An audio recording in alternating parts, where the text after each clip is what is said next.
हमें अपने एकेडमिक में, स्कूल में, कॉलेजेस में या किसी भी टेक्निकल इंस्टीट्यूट में जो भी हम स्टडी करते हैं, हम चाहते हैं कि उसका हमें अच्छा ज्ञान मिले। चाहे वो कंप्यूटर का ज्ञान हो, चाहे वो मैथमेटिक्स का ज्ञान हो, चाहे वो सोशल साइंस का ज्ञान हो, चाहे वो साइंस या विज्ञान का ज्ञान हो, फिलॉसफी हो।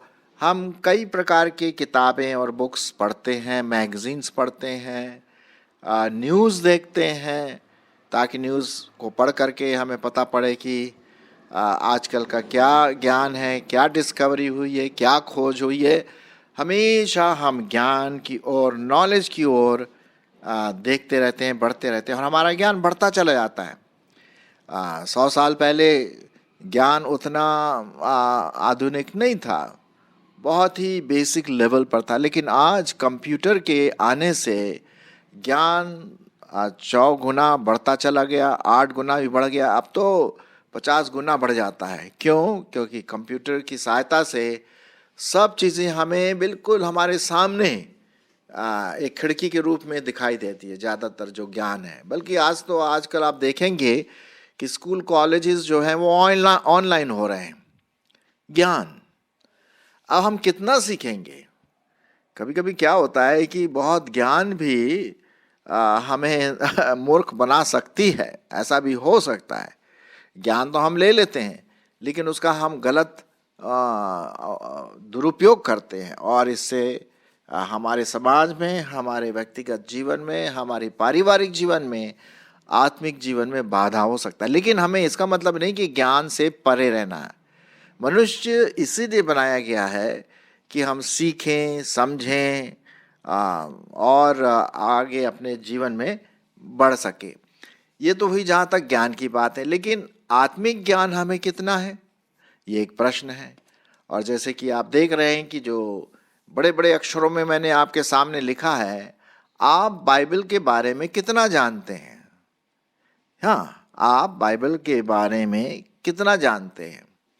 हाँ, हो सकता है आप यूहन्ना 3:16 जानते होंगे, भजन संहिता 1 है, भजन संहिता 103 है, ये आपने जुबानी रटा होगा और कई बाइबल के पद आपको याद होगा और इस तरह से आपको आत्मिक ज्ञान मिल जाता। लेकिन क्या आपको सचमुच में बाइबल का ज्ञान प्राप्त है? मैं एक दो पद यहाँ और वहाँ और इस किताब से उस किताब से बात नहीं कर रहा हूँ।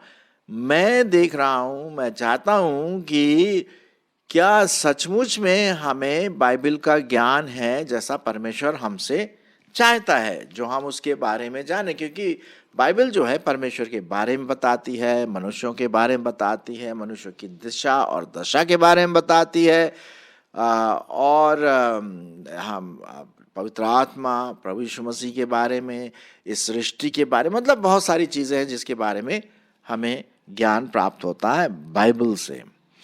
तो अब जैसे कि उदाहरण के रूप में मैं आपसे बोलूँगा कि जब हम बाइबल में देखते हैं तो आत्मिक ज्ञान के बारे में बहुत कुछ कहा जाता है। उदाहरण के रूप में मैं आपके लिए पढ़ूंगा होशे की किताब, होशे की किताब और उसका 4 अध्याय और 6 पद। वहाँ पर बहुत अच्छी बात लिखी, जरा सुन लीजिए परमेश्वर का वचन क्या कहता है। मेरे ज्ञान के न होने से मेरी प्रजा नाश हो गई। तूने मेरे ज्ञान को तुच्छ जाना है, इसलिए मैं तुझे अपना याजक रहने के अयोग्य ठहराऊंगा। और इसलिए कि तूने अपने परमेश्वर की व्यवस्था को त्याग दिया है, मैं भी तेरे बाल बच्चों को क्या कर दूंगा? छोड़ दूंगा। देखिए, यहाँ पर परमेश्वर एक भविष्यवाणी सी करते हैं कि अगर आपको मेरा ज्ञान प्राप्त नहीं है, परमेश्वर का, सच्चे परमेश्वर का ज्ञान प्राप्त नहीं है, तो फायदा क्या? मैं तुम लोगों को इसके लिए दंड भी दूंगा। ये परमेश्वर का वचन हम देखते हैं।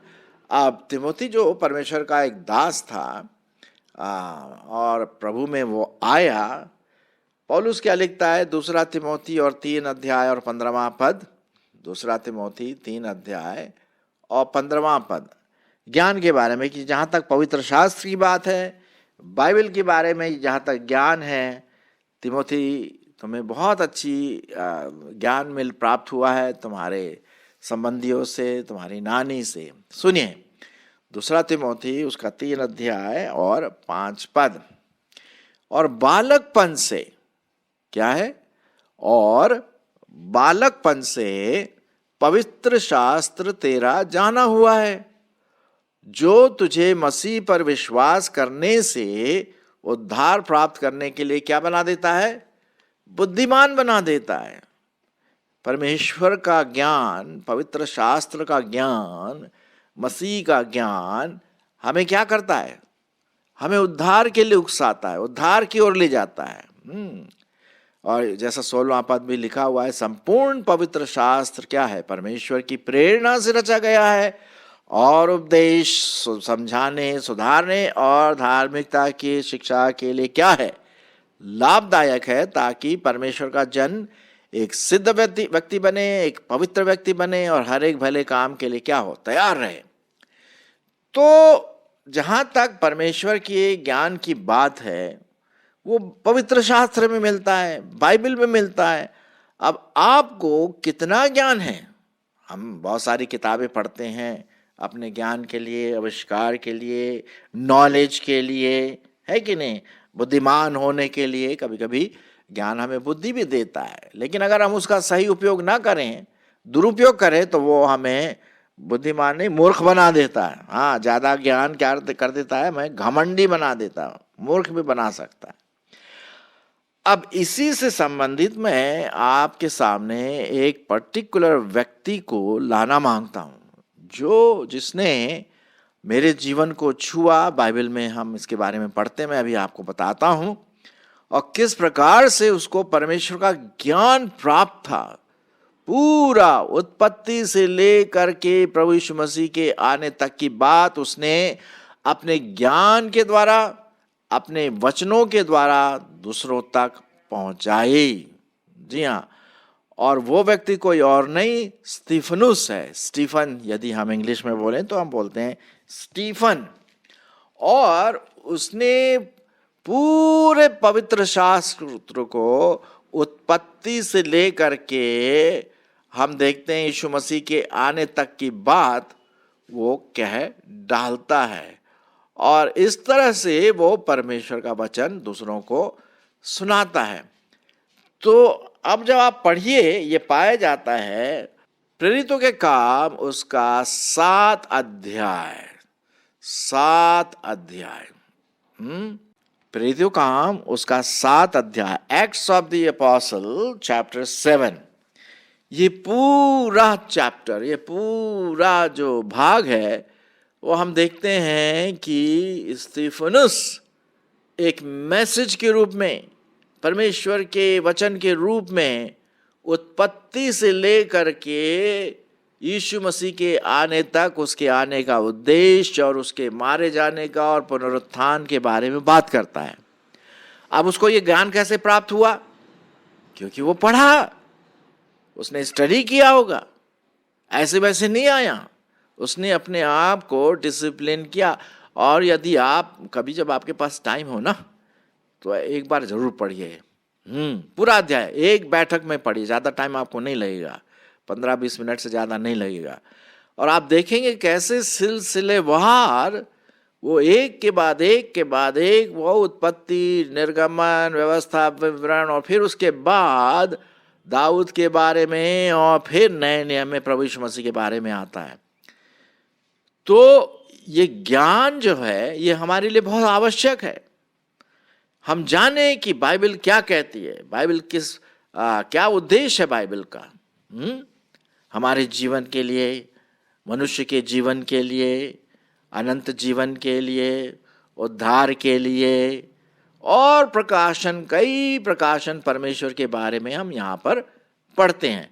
और स्टीफनस बड़े पवित्र आत्मा में भर करके ये बातें उन लोगों को बताता रहा। अब जैसे कि मैं आपके लिए थोड़ा सा पढ़ देता हूँ, ताकि आप एक थोड़ा सा आपको अच्छा लगेगा कि हाँ यार, ये सही बात है। प्रेरितों के काम उसका 7वां अध्याय और पहले कुछ पदों को मैं आपके सामने पढ़ूंगा, फिर पूरा तो नहीं पढ़ूंगा क्योंकि बहुत टाइम लग जाएगा इसमें, लेकिन आप इसको जरूर पढ़ लीजिए। सुनिए। तब महायाजक ने कहा, क्या ये बातें सत्य हैं? वो महायाजक के सामने था स्तिफनुस, और लोग भीड़ लाए उसको पकड़ के, भैया ये तो परमेश्वर के वचन के विरुद्ध बात कर रहा है, ये है वो है। तो वहाँ के जो उस समय के कलेक्टर और सिपाही और पुलिस और महायाजक जो थे, वो बात क्या बात, ये बातें सत्य है? उसने कहा, हे भाइयों और पिताओं सुनो, हमारा पिता अब्राहम हारान में बसने से पहले जब मेसोपोटामिया में था, तो तेजोमय परमेश्वर ने उसे दर्शन दिया और उससे कहा, तू अपने देश और अपने कुटुंब से निकलकर उस देश में चला जा जिसे मैं तुम्हें दिखाऊंगा। और इस तरह से हम देखते हैं वो पूरे अब्राहम की संतान के बारे में बात करते हैं, फिर उसके बाद इसाक और याकूब के बारे में बात करते हैं, फिर उसके बाद देखते हैं कि किस प्रकार से यूसुफ के बारे में बातें होती हैं, और फिर उसके बाद याकूब के बारे में, और किस प्रकार से मिस्र में उनकी बहुत समस्याएं होती हैं, जो इजरायली थे कैसे मूसा उनको छुड़ा लाता है, और फिर भी लोग बलवा करते हैं। ये सब बातें आकर के फिर क्या करते हैं वहाँ पर, हम देखते हैं प्रभु यीशु मसीह के बारे में ये बात वो कहता है, सुलेमान के मंदिर के बारे में बात करता है, और कई चीज़ें हैं, ठीक है। और जब हम ये बात सब देख लेते हैं तो 52 पद में देखते हैं, भविष्यद्वक्ताओं में से किसको तुम्हारे पूर्वजों ने नहीं सताया, और उन्होंने उस धर्मी के आगमन का पूर्व काल से संदेश देने वालों को मार डाला, और अब तक भी उसको पकड़ने वाले और मार डालने हुए, अब तुम भी उसके पकड़वाने वाले और मार डालने वाले हुए। तुमने स्वर्गदूतों के द्वारा ठहराई हुई व्यवस्था तो पाई, परंतु उसका पालन नहीं किया। ये बातें सुनकर के वे जल गए और दांत पीसने लगे। और फिर कि उसने कहा 55 पद, परंतु उसने पवित्र आत्मा से परिपूर्ण होकर स्वर्ग की ओर देखा और परमेश्वर के महिमा की ओर को और यीशु मसीह को परमेश्वर के दाहिने ओर खड़ा देखकर कहा, देखो मैं स्वर्ग को खुला हुआ और मनुष्य के पुत्र को परमेश्वर की दाहिनी ओर खड़ा हुआ देखता हूँ। तब उन्होंने एक शब्द से चिल्लाकर कान बंद कर दिए और एक चित्त होकर के उस पर झपटे और उसको पत्थरवाह किया। तो आप देख रहे हैं किस प्रकार से उसने प्रभु यीशु मसीह के बारे में बताया, और ये बातें सुन करके वो सब जितने यहूदी थे, लोग थे, भीड़ थे, जल गए, एंग्री, गुस्से में आ गए और उन्होंने उसको मार डाला। आपको मालूम है स्तिफनुस को ज्ञान था परमेश्वर के वचन का, और उस ज्ञान को उसने परमेश्वर की महिमा के लिए, वचन सुनाने के लिए इस्तेमाल किया, और कहा तुम लोगों ने उस धर्मी यीशु को पकड़कर क्रूस पर चढ़ा दिया, मार डाला, लेकिन परमेश्वर ने उसे तीसरे दिन मुर्दों में से जिलाया। ये सुनकर तो भैया वो बहुत ही जल उठे और उसको पत्थरवाह करके मार डाला। ये नए नियम हम देखते हैं, एक शहीद प्रभु के लिए एक शहीद हुआ स्तिफनुस, और यहाँ पर वो बात देखते हैं कि परमेश्वर ने अपनी महिमा के लिए स्तिफनुस को इस्तेमाल किया। आपको मालूम है स्तिफनुस कौन था? वो जो 7 लोग चुने हुए गए थे ना, जो यूनानी लोगों के सब चीज़ों को देखने के लिए, भाई उनको खाना मिल रहा, पैसा मिल रहा, कपड़े मिल रहे ताकि सब ठीक ठाक हो। अब यही स्तिफनुस सहायता के साथ साथ प्रभु के लिए शहीद हो गया। जी हाँ, लेकिन उस पॉइंट तक आने के लिए उसको परमेश्वर का ज्ञान, परमेश्वर का प्रकाशन, परमेश्वर के नॉलेज, वचन का नॉलेज, ज्ञान उसे प्राप्त था।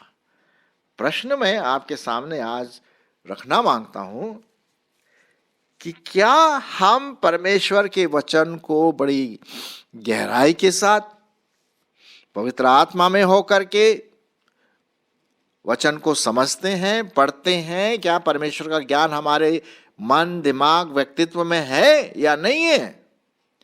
भाई जब तक हम परमेश्वर के वचन को नहीं पढ़ेंगे, उस पर नहीं ध्यान देंगे, तो परमेश्वर के वचन का कैसे हमारे मन में बात आएगी? नहीं आएगा। अब लीजिए ना, मैंने शुरुआत में जैसे आपके लिए पढ़ा था कि तीमुथियुस को कैसे ज्ञान था वचन का, क्योंकि बचपन में ही उसकी नानी और लोगों ने परमेश्वर का वचन सिखाया और वो एक महान महान परमेश्वर का दास हुआ।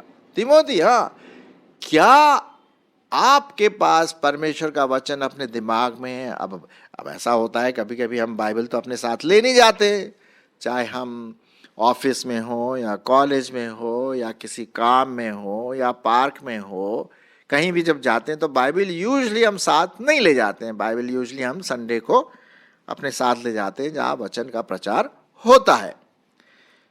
तो लेकिन जब हम परमेश्वर के वचन को अपने दिल, दिमाग और व्यक्तित्व में भर लें, उसका प्रकाशन, उसका ज्ञान वचन के द्वारा, तो हम कहीं भी इस्तेमाल कर सकते हैं। अब देखिए ना, जब स्तिफनुस के सामने ये बात आई कि वो प्रश्न पूछने लगे महायाजक और यहूदी लोग, क्या ये बात सत्य है? उसने भैया पूरे परमेश्वर के वचन की झड़ी लगा दी, शुरू से लेकर के आखिरी तक। और वो ये सब बातें जानते थे, ये यहूदी, ये महायाजक, ये फरीसी सब जानते थे पुराने नियम के बारे में। उन्होंने याद दिलाया स्तिफनुस ने कि ये बिल्कुल ऐसा ही है, और वहीं से फिर उसने प्रभु यीशु मसीह के बारे में ठोस बातें दूसरों को बताई। और जब उसने प्रकाशन दे दिया, लोगों में और गुस्सा उभर आया, क्योंकि पापी जो स्वभाव है ना, वो सत्य को सुनना नहीं मांगता है। आप सत्य बोलेंगे कड़वा लगेगा, लेकिन कभी कभी परमेश्वर का वचन बहुत अजीब रीति से काम करके वो एक नया व्यक्ति भी बन सकता है। मेरे साथ भी ऐसा ही हुआ, शायद आपके साथ भी ऐसा ही हुआ होगा। तो आज जो हम देखते हैं, जो मेरा जो प्रश्न आपके सामने रखा हुआ है वो ये है, आप बाइबल के बारे में कितना जानते हैं? मैं नहीं बोल रहा हूं कि कितने किताबें हैं, हाँ, बाइबल का मध्य पद, सेंटर जो पद है वो कौन सा है, बाइबल का सबसे छोटा पद कौन सा है, सबसे बड़ा चैप्टर कौन है, ये मैं उसके बारे में नहीं बोल रहा। मैं ये पूछ रहा हूं कि बाइबल में जो बातें लिखी गई हैं, जिससे हमारे जीवन में परिवर्तन आ सकता है, जिससे दूसरों के जीवन में परिवर्तन आ सकता है, वो कितना जानते हैं? उत्पत्ति के बारे में कितना जानते हैं? निर्गमन के बारे में कितना जानते हैं? यहोशू के किताब में बारे में कितना जानते हैं?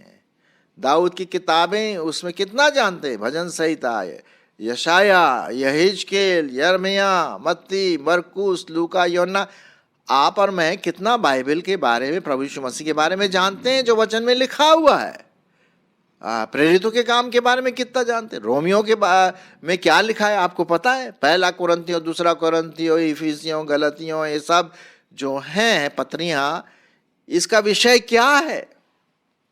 ये जानना काफी है, मतलब बहुत इंपॉर्टेंट है ना। तो यही मैं प्रश्न आपके सामने पूछना मांगता हूं कि भाई, बाइबल का ज्ञान आपके जीवन में बहुत सटीक रूप से कितना पाया जाता है?